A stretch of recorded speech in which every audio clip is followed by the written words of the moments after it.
videoclip ne uităm la glume, precum se vede. Sunt foarte glumețe.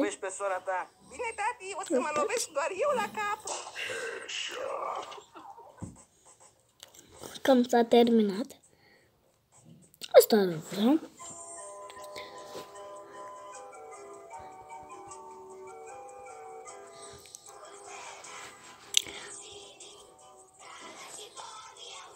Curaj, speriuța, înțeleg, o să alergi tu după cocoșel. Pentru sănătatea dumneavoastră.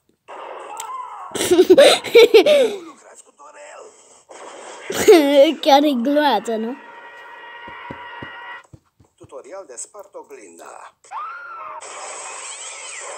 Crăcănată împuțită, ieși afară. Văd frumos cum vrei să te tund. Aha, nu-și pierdut la spate. Văd că ai și poricine, spălatule. Bă, Dorele, ești sigur că încape mașina pe acolo? Bazați-vă pe inteligența mea, șeful. Intră sigur, am măsurat de 10 ori. Relaxează-te, șeful, e ok mașina. Doar câteva sperieturi fine, nici nu se vede. Ce-ai făcut, Dorele?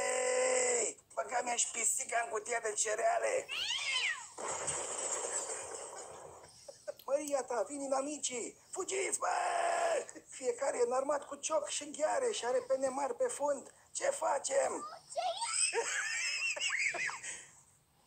Bravo, bă, Dorele, n-ai spart nicio sticlă. Vino încoace să te jumulesc.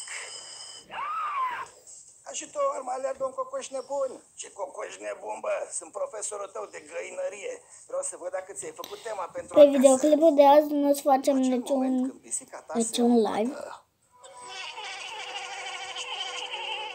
Dă-mi, bă, și mie. Așa, și dacă nu-ți dau nimic, ce o să faci? Bă, Dorele, sigur e Trebuie ușor. să pun Dar șeful, pauză. eu chestii grele ca toți proști. Hai, să-i dăm drumul.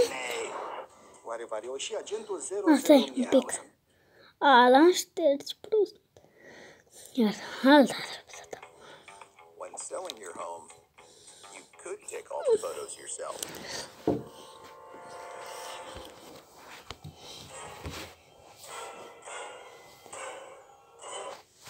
Fugiți, bă!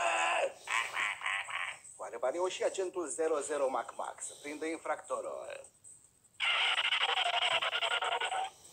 Dorele, sigur puteți să aruncați aia peste gardul meu? Dar șeful, nu o să-l atingem deloc.